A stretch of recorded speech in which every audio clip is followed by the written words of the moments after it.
Hey everybody, this is Kelly Bowling, change agent with Operation Gateway. I wanted to let you know that today at the Joint Reentry Council in Raleigh, North Carolina, your boy was name dropped. Operation Gateway was name dropped, and we were recognized for a pilot program that we have put together with Monica Wright at the First at Blue Ridge program. Every other Wednesday night, y'all know I go in there and speak to the gentlemen in the DAC program, and it is a mandatory class on life skills, preparing them for their life after successful completion at the First at Blue Ridge program. So the Joint Reentry Council, the state meeting that goes down, was established in 2024 under an executive order by the governor at the time, Roy Cooper. And it directs all NC State Cabinet agencies to coordinate efforts in improving rehabilitation and reentry of offenders returning to their communities after serving a sentence in a state correctional institution. So y'all know me, y'all know us, y'all know what we do. We all know what First does, and we do this together.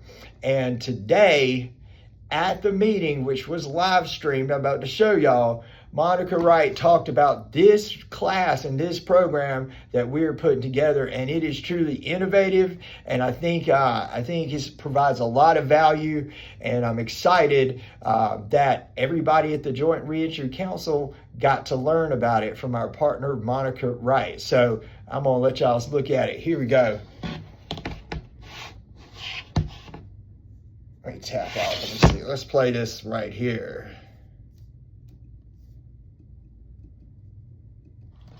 With that being said, I want to turn it over to Monica, who has some exciting news about another group that she has spearheaded in partnership with Operation Gateway that centers specifically on reentry sports. Thank you.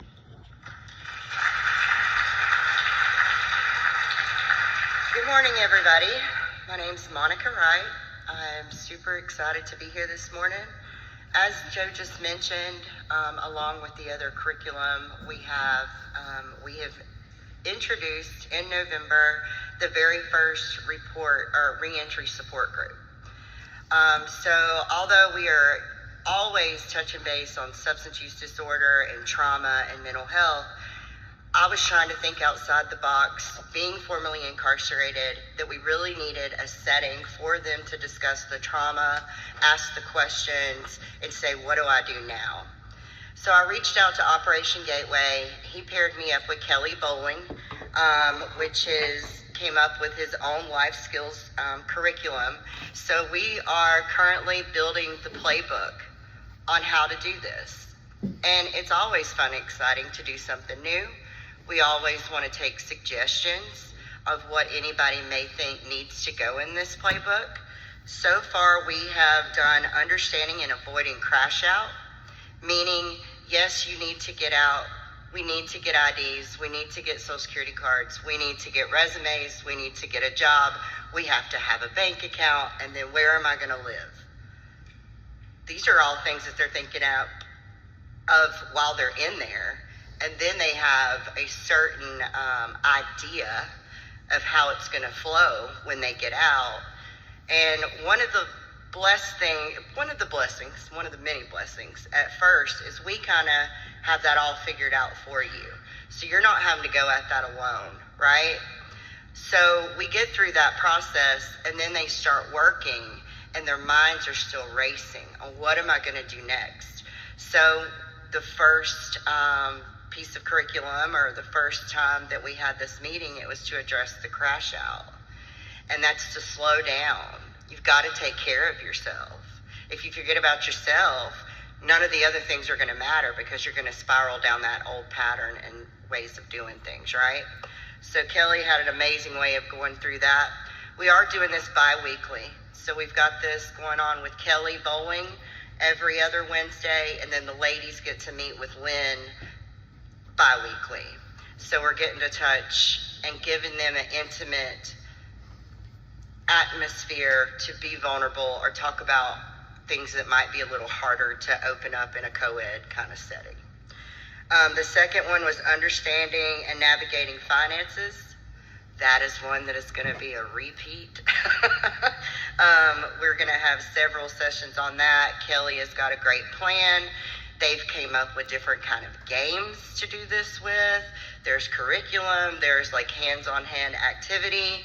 I'm hoping that I can bring to the table that we go on a field trip, and I'm actually showing them, giving them a budget, having them write out a grocery list or a hygiene list or just things that you might need, and taking a trip to the store with cash and seeing if they can do this. I think that would be, it's really important that they're getting to have the experience and not just being told what to do. And that's why it's so important to have these peer supports available to them. And I can only hope and wish and advocate that we can get peer supports out there showing and walking alongside them so that they're not feeling alone, because quite frankly, being formally incarcerated and in this field, you can tell when they feel heard. You can tell when they're looking around your office and like, where's your degree? And I'll stop and be like, honey, I don't know what you're looking for because it's not up there. I've got my peer support certification and my lived experience, and I'm going to walk through this with you. And they really appreciate that. There's a new bond, there's a new respect, and I think it gives them confidence. The decision-making process is another thing that's in the curriculum that Kelly's created.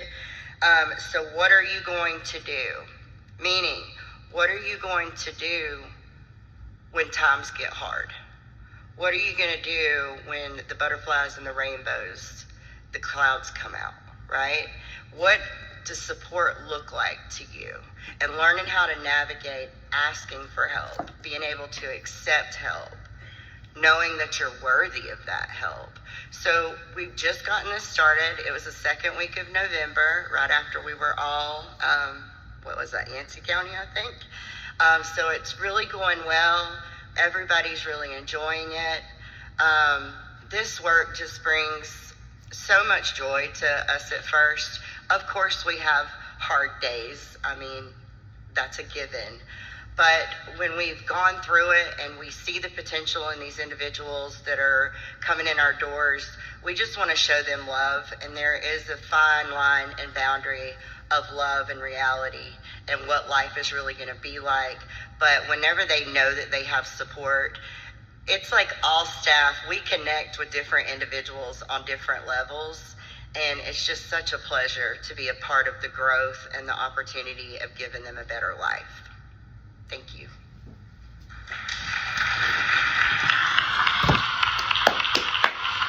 Yeah, that's Monica Wright. And you can tell that she truly cares. I love Monica. I love the program at First at Blue Ridge. You can tell Monica loves her people. And one thing that Monica and I have in common is we have a passion and a capability and a desire for real talk. And that is what these classes are about. You heard her say, understanding and preventing a crash out in recovery. Yeah, that's what we call it, when they crash out. Okay, and the next curriculum is going to be, what are you going to do? Decision making. And I love this. I can talk about this all day, every day, y'all. I just want to also point out before I click the stop on this button and move on, that this conference and this meeting, the first person that spoke was the governor of North Carolina, Josh Stein. So that is the level of the work that we do here. That is the level of work that I've been blessed to do, that what we do gets in front of the governor, and that we have statewide support for returning citizens, for people like me who are coming home and trying to find a new way to live. We have an entire ecosystem of reentry and recovery. And where we don't, we are ready to build. Thank you very much for your time. Stay blessed.